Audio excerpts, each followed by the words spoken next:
डॉक्टरों का करो सम्मान। नारी पर अत्याचार नहीं करेंगे स्वीकार। नारी पर अत्याचार नहीं करेंगे स्वीकार। बलात्कारी અને હત્યારાઓને ફાંસી દો, ફાંસી દો। Patel GCS medical college emergency medicine department resident. અમે અહીં જીસીએસ મેડિકલ કોલેજના તમામ રેસિડન્ટ ડૉક્ટરો, તબીબો, એમબીબીએસ વિદ્યાર્થીઓ, ઇન્ટર્ન્સ ડૉક્ટરો અમે અહીંયા ભેગા થયા છીએ આરજેકર મેડિકલ કોલેજમાં 7 દિવસ પહેલાં જે સેકન્ડ યર રેસિડન્ટ માટે દુષ્કર્મ અને એની હત્યા કરવામાં આવી છે તેના વિરોધમાં સ્ટ્રાઇક કરવા ઊભા થયા છીએ।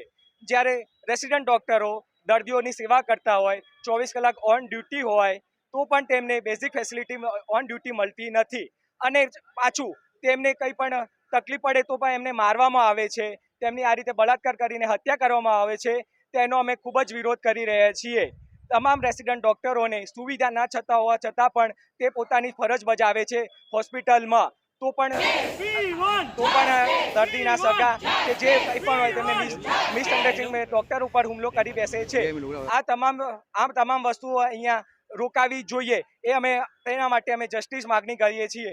દેશની તમામ જનતાને મુદ્દો નથી, વર્કપ્લેસ ઉપર દેશના તમામ નાગરિકોની બહેન, બેટી અને ઘરના સ્ત્રીઓ કામ કરે જ છે અને એમની જો વર્કપ્લેસ ઉપર સેફટી નહીં જળવાય તો કોની પછી જળવાશે? અમે કોરોના દરમિયાન જનતાની સેવા કરી છે અને 36 થી 48 કલાકની ડ્યુટી કરી છે, તેમ છતાં પણ જો કોઈ પેશન્ટની મૃત્યુ થાય તો પેશન્ટના સગા અને સિસ્ટમની ખામીના લીધે એ ડૉક્ટર જે જુનિયર રેસિડેન્ટ જે સૌથી પહેલી કડીમાં હોય છે એને આ બધાનો ભોગ બનવું પડતું હોય છે।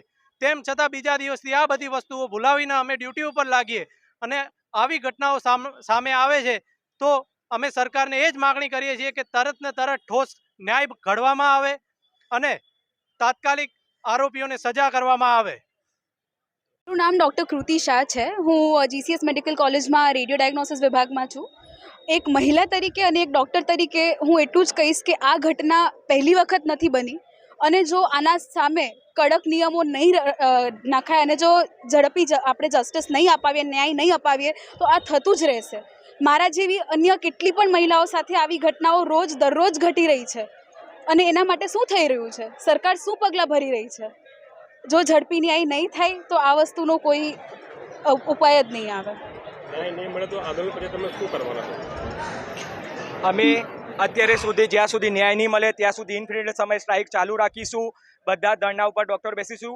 અમે જનરલ પબ્લિકને પણ અપીલ કરીએ છીએ તે અમારી લડતમાં ન્યાયની આ લડતમાં જોડાય અને સરકારને અપીલ કરે કે કડકમાં કડક કાયદા બનાવે આ માટે, અને તે તાત્કાલિક ધોરણે જરૂરી છે આ કડક કાયદા ડૉક્ટરોની સેફટી માટે।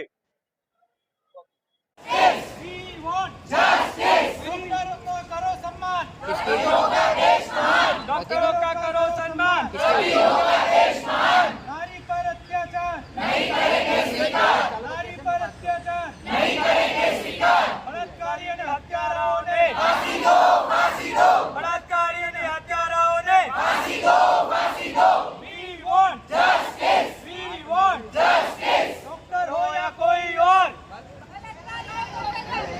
we want justice. We want justice. We want justice. No safety, no duty. No safety, no duty. डॉक्टरों का करो सम्मान, तभी होगा